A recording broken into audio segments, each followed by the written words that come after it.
Praise the lord. దేవునికి మహిమ కలుగును గాక. మీ అందరికీ ప్రభు నామమున ప్రత్యేకమైన వందనాలు. ఈ సమయంలో ఫిబ్రవరి 7, 8, 9 తారీఖుల్లో జరగనున్న యేసు పిలుచుచున్నాడు ప్రార్థన పండుగలకు ప్రేమతో మిమ్మల్ని అందరినీ ఆహ్వానిస్తూ ఉన్నాను. ఏలూరు పట్టణంలో కలెక్టర్ ఆఫీస్కి ఎదురుగా ఉన్న ఇండోర్ స్టేడియం గ్రౌండ్స్ నందు ఈ సభలు జరగబోతున్నాయి.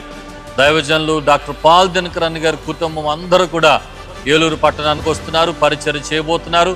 ప్రపంచవ్యాప్తంగా దేవుని చేతిలో బహుబలంగా వాడబడుతున్న ఈ కుటుంబం మన మధ్యకు వస్తుండగా కుటుంబాలుగా, సంఘాలుగా తరలి వచ్చి దేవుని మహిమను మరి ఏలూరు పట్టణంలో మనం అందరం చూడబోతున్నాం కనుక తప్పకుండా వచ్చి దేవుని ఆశీర్వాదాలు పొందాలని ప్రభు పేరట మనం చేస్తున్నాను. అలాగే ఈ సభలలో చివరి రోజైన 9వ తారీఖు ఆదివారం ఉదయకాలపు ఆరాధన, మన్నా చర్చ్ ఆరాధనలు 3 ఆరాధనలు కలిపి ఒకే ఆరాధనగా శాంతినగర్ 7వ రోడ్డు చివరి